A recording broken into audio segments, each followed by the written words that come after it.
We've recently gotten a number of calls from some of our self-serve and assisted clients, as well as prospects, wondering how to file for the February 15th deadline for the certification of cybersecurity compliance with the New York State Department of Financial Services. We put together this brief video to show you how to do that. It's not too difficult and not terribly long and involved, so why don't we get started? First of all, navigate to the DFS homepage at www.dfs.ny.gov, and that will put you here on their main homepage. And handily, they put a little button down here, this orange button, Cybersecurity Regulations. Go ahead and click on that. And when you click on that, it gives you some information, key dates really, about the New York State Cybersecurity Regulation, formerly known as 23 NYCRR Part 500. And this February 15th deadline is what many people are asking about, where you have to file your first certification on or before this date. Once you're here, you click on Cybersecurity Filing, and that takes you to the login screen. If you do not have a login for the DFS website, you can create an account down here. We have another video on how to do that. In the interim, if you do have, then enter your email address here and your password and click sign in. Mine's pre-filled, so I'm going to go ahead and do that.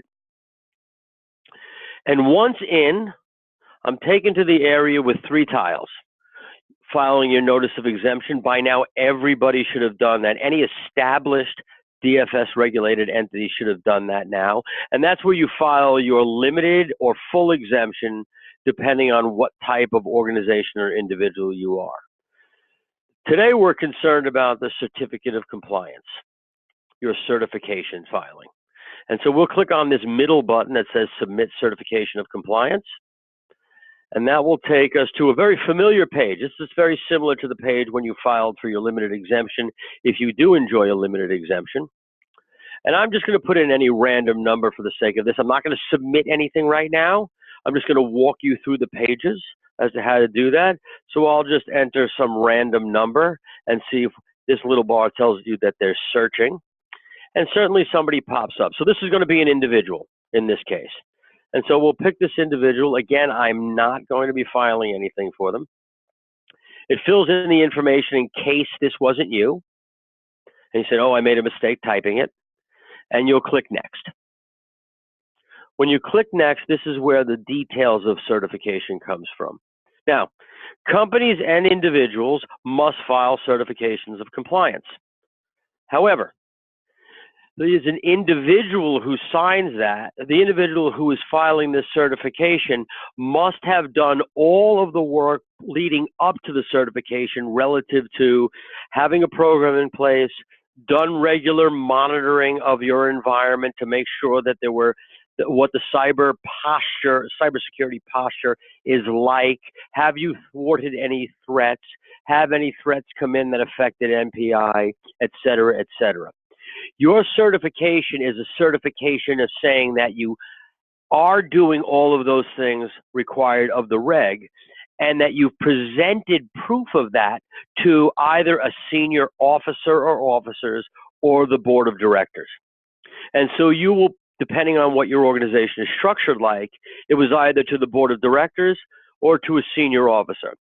If you choose board of directors, you simply enter the names of the board of directors, commas separating them, the date that you presented your findings to them, and that they resolved that you were in compliance. If you presented to senior officers, you put the name of the officer, their title, the date that you presented, and they found you to be in compliance. So I'm just going to go ahead and enter John Doe.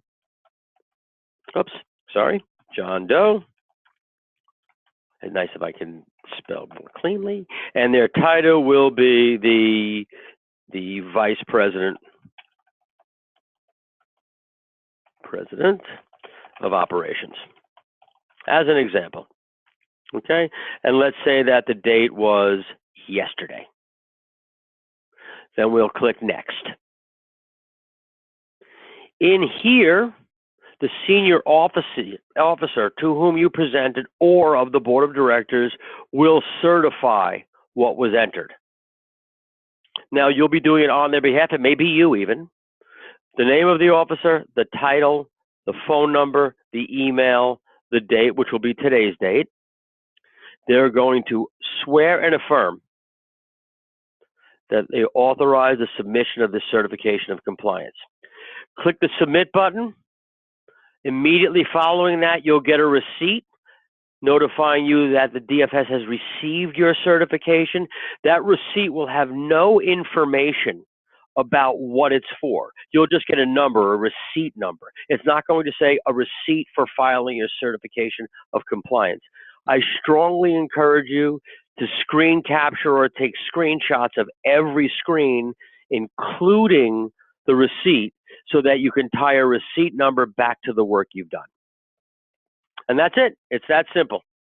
If you have any questions, please feel free to give us a call, 844-315-9882. Have a great day.